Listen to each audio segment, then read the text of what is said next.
you know, people ask all the time, well, you practiced 4 days and then took a week off, and then we came back and went a couple weeks. So for me, we kind of like that as a staff. It gave us an opportunity to get started on a Saturday without really having to deal with school. So we get some meeting time in.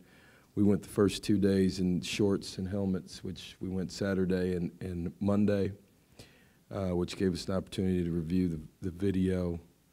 And then we were in full pads Tuesday, and then Thursday night by NCAA rule, you can have a certain amount of practices that are less than 50% contact or tackling to the ground. So that Thursday before we went on spring break, we were able to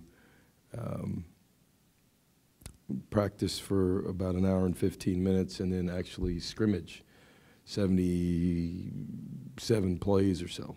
And that gave us an opportunity that if we got somebody with an ankle or a shoulder, that we had 10 to 12 days to get them back without losing 2 or 3 weeks of practice. So, and kind of like a season, we get guys back and we kind of spread it out and keep our guys' heads involved in football. So over the course of those last couple 3 weeks, you know, we've I think we're improving. The only guy that I would say has right now is a question. You know, Blake Sargent was having a fantastic spring, and he's getting an MRI this morning. I haven't heard yet about his shoulder, so he's the only guy that we've had any kind of serious situation with. Based on the MRI, we'll figure out where he is. Hopefully, it's not too bad, but if it is, you know, if it's a tear, if it's a labrum, if it's something like that, you know, that's a 3 or 4 month deal. So that would be concerning since he was doing a good job at center.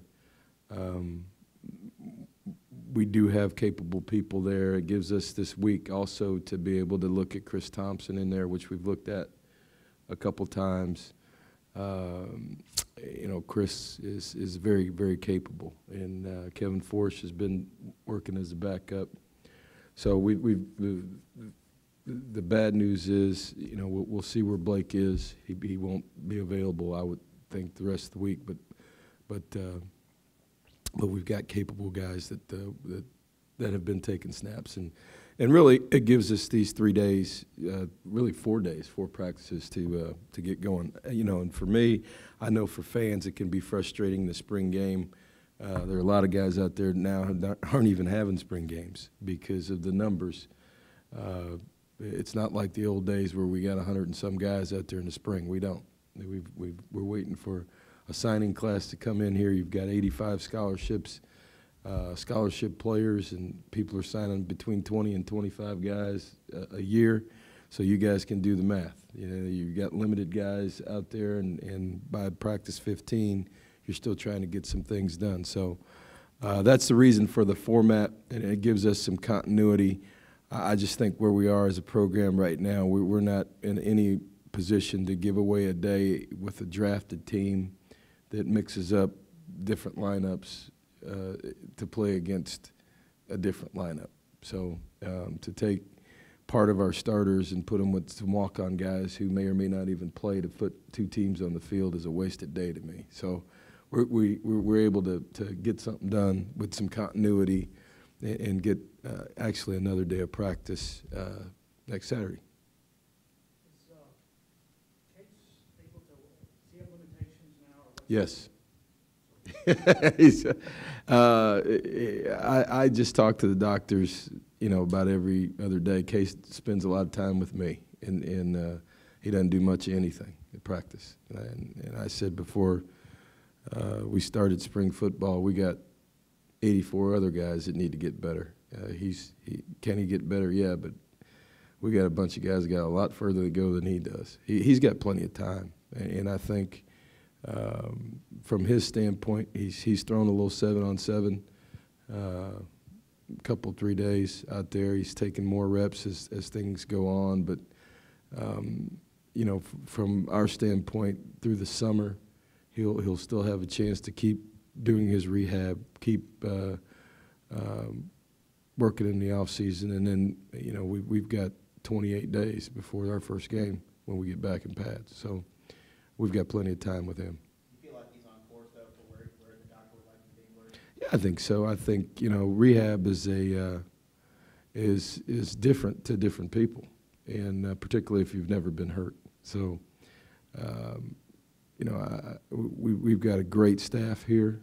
I think everybody knows our medical staff, from our trainers to our doctors, are as good as there is, and so all we do is listen to them, and he works at it every day, and he spends a lot of time out there with David and Cotton,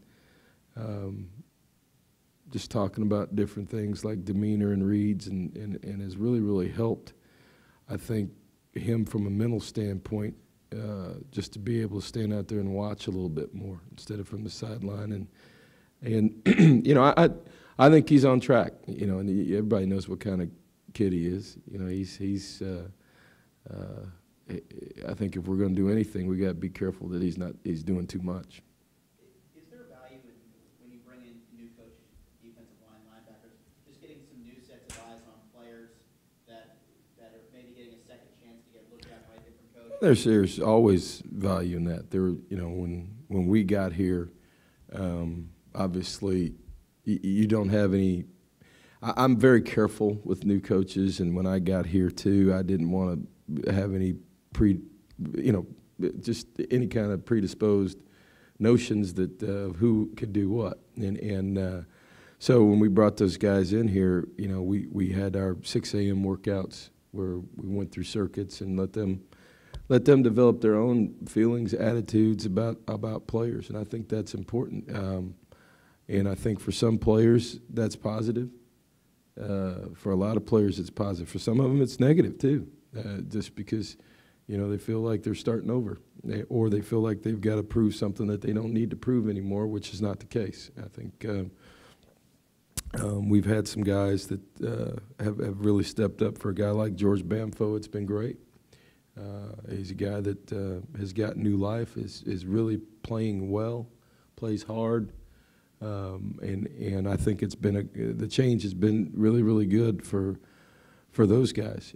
For some of them it's a little bit more difficult if you're used to doing certain things a certain way. But I think all in all it's been very positive for our front seven. Do you sense that you have better depth on defensive line, or are you still going to be waiting on some of those guys coming in? I think. If there's one position, probably two positions right now, where somebody coming in the fall can help us, it'll be defensive line, and we might have a receiver that pops in there too, based on the guys that we signed. I think there's I've been pleased with the development of our linebackers. I think. That the starting core of linebackers right now, and Banfo's pushing that whole group, pushing Sammy Brown to make him better or take his position, and Ephraim Oliphant's a good player. Obviously, Marcus McGraw has made 1 million tackles since he's been here, and Philip Stewart is a really talented guy. So. That group, that core group of guys, is pretty good. We need some guys that can come in here, which we've recruited, to press those guys to start and create better special teams for us. I think our special teams have been very good over the last couple of years. But when you have a team that doesn't necessarily have a fullback or tight end type player, which a lot of special teams guys are, we have to get better in recruiting. Our linebackers, and we need some depth in the defensive line. So I would say that those guys, even though they may not be front runners or starters, the linebackers we recruited, JC, high school or not, they're going to play.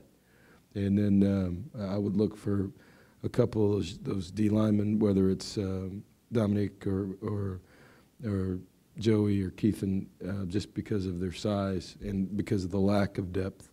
that we have in the D-line to step in there. Well, ideally, we're still probably a year behind there. You know, we went junior college with a couple guys just to try to stopgap some things, but we're headed towards there, the type of depth that we have in the O-line, being able to redshirt a whole class. You mentioned receivers. Are you talking more about outside guys, inside guys? Oh, in general. Anywhere? In general. And with your presuming that Sims is back with you in the fall, I mean, you obviously look like you're pretty loaded at that position. Would he be a guy that you could maybe have as an inside, use some as an inside receiver catching the ball, or Maybe. not even know yet? Maybe. I mean, he's capable of doing a lot of things. So you can never have enough running backs. Do you feel like he's had a good approach to this year and getting back on track? He's had a great approach this year, you know, and I think he can't wait to get back. I look forward to him coming back. I think our team does too. Right now Bryce and Mike are doing a great job, and Chris Wilson's had some days. Justin Johnson has performed very, very well in some of our three-back package stuff, and he's been out in the slot, and obviously that gives you schematically what we're doing, gives us the flexibility with Charles to do some of that too. You know, Justin's 220-some pounds, and he's been very, very good in short yardage for us. So I think you know us. We're going to figure out a way to put our best players on the field, and that's why we're experimenting with some new formations. I think people have seen with three running backs on the field and two receivers, and whether those guys are always in the backfield or there's none of them in the backfield. Those three running backs are three of our better players on our whole football team. So it doesn't make any sense for them to stand over there next to me just to get in a two tight end set. What are some of the things that you've asked, now that you've had a lot of game film on David, what are some of the things you're asking him to maybe approach differently or just learn from, or where do you see I don't have enough time. You know, he's I talk to him every day, from what he eats to his weight to everything. He's probably tired of me, and he's only been here. I hadn't even been here a year. stuff you see already, though, that you He's excellent. I think, and I'm careful of this too, because he's such a great kid, and I'm always on him about everything. Have you eaten today? What'd you eat? He's gained 15 pounds. He's in the film room all the time. He's always, when Case's announcement happened, I talked to him before that. He was as excited as anybody. And so, he's a team guy. He understands everything. I think, we go back and you go through the video, and can he be better? Yes, he can be better. I hope so, because he hadn't played it all. I'm quick to say that, but then, you go back and look, and we're 13th in the country in total offense. People forget about that with a guy who's never played, started 8 games. All right, so statistically, people say, well, your offense fell off. There's only one place to go if you're first or second in the nation, and you're playing with a guy who's never played. So, looking back at what he accomplished and how he handled things, I thought he did an excellent job. The things that we've got to cut down on are, we've got to be tighter with the ball. We've got to reduce turnovers. We've got to do a lot of different things to make ourselves better. And I've said this a bunch. A lot of times people, they think that falls always on the quarterback. That's not necessarily the case. A lot of those turnovers could have been prevented by hits on the quarterback and route running. And so when you have an inexperienced guy, your margin for error by everybody tightens down, and we were still, I thought we were a little loose with that. So I say it all the time, quarterbacks like the coach. He gets too much credit when we win, and he gets too much blame when we lose, and he's handled that as well as any true freshman that I've ever been around.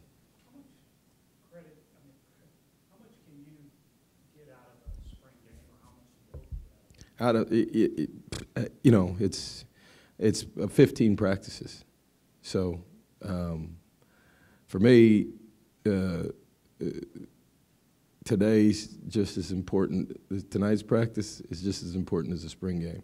For fans, that's different. I understand that, and that's why we try to make it as much of a game type situation as we can. We'll have a kickoff, a live kickoff, and return, and we'll look at a couple guys in there. But I think that you know, for me, based on the way things are right now and the limited number of practices, you know, when you have 15 total practices, and 3 of them can be full scrimmages, and the spring game counts as one of those 3 scrimmages, it's another day of practice. So, you know, what we're hoping for is to get a lot done, and be quite honest with you, you know, our last 2 scrimmages, you know, last week we had 100 plays in an hour and, 6 minutes, something like that. So, you know, not counting, we stretched and then warmed up. At 11:15, we started the scrimmage, kicked off, and we were done by, at 10:15, we were done by 11:20. So for us, at a practice pace for what we want to do, the spring game will be a lot different than what we got done last Saturday, because, you know, we're in an hour and 15 minutes we had 100 plays. So, you know, Saturday we could be out there 2 hours and not get that many. It's a different deal. Who have you been looking at on the nose? We've Tyrone Campbell has been starting at nose. We've bounced some guys in there behind him. We've moved David Hunter in there a little bit just to rotate him some. We've moved Austin Lunsford to defense, you know, another 290-pound guy who's a big, strong guy from East Texas who likes to play in there, which that's half the battle. I don't know, you know, this might come as a shock, but there's not a whole lot of people alive that actually get up in the morning and want to go out there for 2 hours and get doubled and triple teamed, you know, and have guy post chop you and do all that. You got to be a different kind of guy to do that. You see guys in the NFL that won't do it for a lot of money. They say, hey, I don't want to play that. So you got to be a different guy to do that. I think, you know, he's an East Texas guy. I came to him, met with him about moving over there, and his dad said he's as happy as he's ever been. So, you know, is he probably got a screw loose? Yeah, but I'm glad. So we need a couple more of those guys. So, but he's a big, strong guy, and he's the kind of guy that can give us, you know, depth and over the course of time become a good player, because he's 285, 290 now. He's a freshman, but he's a red shirt guy. So next year he'll be 300 in there. You know, in some of our dime stuff, we were able to get David in there at nose when we play some dime stuff and stand Sammy up or stand Kelvin King up and play with really kind of a 4-3 look with 2 stand-up linebackers and get David Hunter and some of our better guys on the field. So that's kind of where we're headed. I think you know, our like I said, offensively, you know, we're not just going to run formations just to run formations or be in a defense to be in a defense. Just because it's a 3-4 doesn't mean it's a 0 nose. You know, we've got plenty of 4-3 looks or 4-3, you know, shade 5 for those of you technical guys that we're going to play out of that look, because, you know, Kelvin King's a 260-pound guy. And you know, Sammy's a 240-pound guy. Lloyd will get here, 240, 50-pound guy that you know, for a lot of people in a 4-3 defense, their open side ends are that big. And you know, I think when I was at Purdue, that was all Roosevelt Colvin, and all those guys were 245-pound. Aiken, Ayadale, Sean Phillips, all those guys were open side ends. Now, they were pretty good, but you know, they were 240, 50 pounds. They had 290 guys. Talk about the skill set comparison for the Thompson. If, you know, it plays out for a while, you know, what those two bring to the table at that. One brings a lot of experience. The other one brings none. So the skill set is down the line based on that. You got a guy who's played a bunch of snaps, been in championship games, been in all kinds of games, and one guy hasn't played. So Chris is 280. He's the littlest guy we got in the offensive line now, that's what we're looking for in recruiting. So he's a fifth-year senior. He's the smallest guy we got. And then by recruiting, the freshmen and sophomores have passed him up in size. So he's 280-something, and by his frame, he can't get much more than that. Kevin Forrest, we keep his weight down at 305. So, he's a bigger guy. Blake Sargent was 300 pounds, and, those bigger guys you can do a little bit more with them. But I think experience is a factor, and particularly at that position. Blake had been a backup center for a couple years, so he knew it was going. We moved Kevin in there, and so it's been a learning experience for him just from snapping the ball the first week. He's gotten better. Last week we had one bad snap in the whole scrimmage, and that was Chris shot it right through. He's got a little bit more velocity, and it was a catchable snap. It was just had a little bit more velocity than Cotton was used to. So, they both bring that. But it gets back to your question. That's why these next 4 days are important, and we're still practicing. If Chris were to move over, who's the air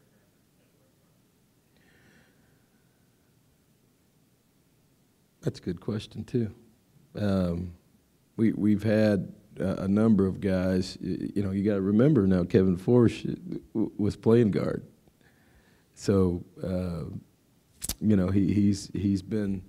We've got a number of options actually there, and we've got some young guys that are playing very, very well. I think our tackle spots, which you've seen, to get Jacoby back healthy has been good. I think Ty Cloud has done an excellent job this spring. I don't want to move him around. He's done a great job with his weight. You never thought you'd hear this, keeping it down. He's about 318, 320, which was a challenge for him early. And so, we've got a number of options in there to move some guys around, even with where Blake is.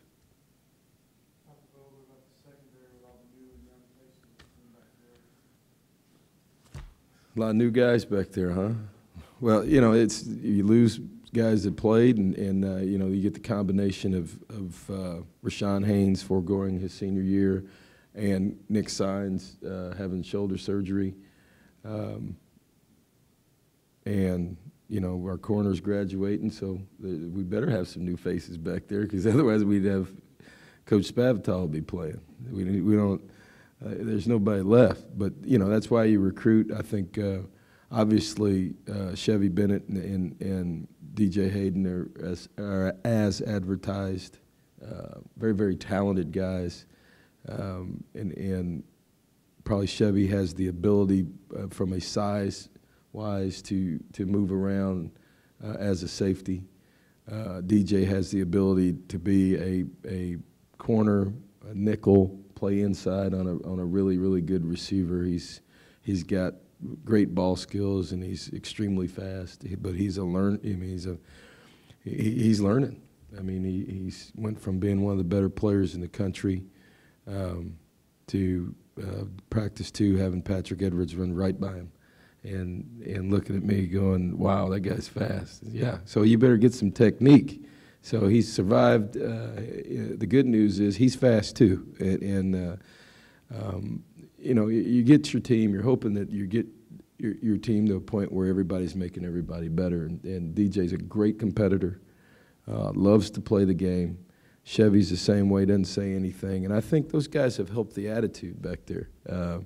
Colton Valencia has come on. He's a guy that transferred from A&M. Had some personal issues, obviously, that kind of brought him here, and then really went through a difficult time in the fall with his family and with the things that were going on at home. And we sat down and talked about him just taking a step back and maybe even sitting out of school and helping at home and getting some things together, and because there's a lot going on for him, and then coming back, next January and being ready to go. He'd gained probably 10, 15 pounds since he'd left A&M. He was close to 200 pounds and wasn't moving around, and he just, it just wasn't for him. So, he asked me, could he come back? Could he do that? He said, sure, and talking with his old high school coach, Shane Hallmark, who's not at Hightower anymore. He moved out of our neighborhood. So, but Shane was very, very, very, very honest with Colton, and they've got a great relationship, and we're lucky he's back out there. He's lost weight. There's a reason why the guy was, was he committed to Notre Dame, then changed his mind, went to A&M, and played as a true freshman there. So. It's easy to see why why he'd do that. He's very vocal. He's very smart. He's a good football player, and we've just got to, but he's rusty, and so we've got some guys back there right now. Kent Brooks, who is another good player, but a freshman. We've got a guy back there who's rusty but got talent, and we've got 2 JC guys back there who are learning. Now, the good news is they're all good players. They're talented guys. The bad news is that's why we need more practice, because they're learning a system, they're learning technique, they're learning how to do some things, and they're getting more comfortable.